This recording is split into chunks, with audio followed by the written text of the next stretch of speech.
খানিকটা ফ্রাই হোক।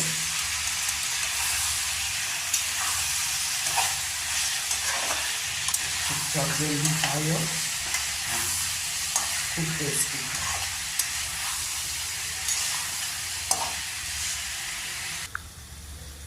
এরপর আমি যে দুধের ভেতরে হোয়াইট অয়েল আর লঙ্কার গুঁড়ো দিয়ে রেখে মিক্সিং করেছিলাম সেইটাও আমি দিলাম আগে।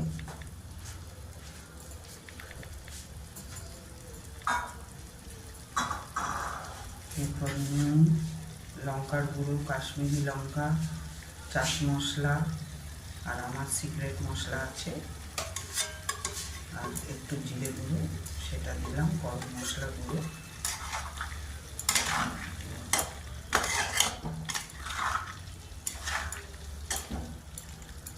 খানিকটা গ্রেভিটা তেল ছাড়ুক, তারপরে নেক্সট আমি কী দিই দেখতে থাকুন। আমি এবার এতে ফ্রেশ ক্রিমটা দিয়ে দিলাম। আমার এখানে শাহি আঙ্গারা পনির রেডি হয়ে গেছে।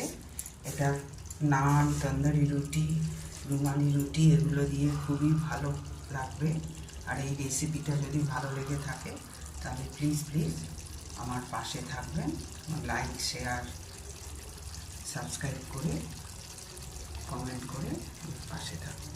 নমস্কার।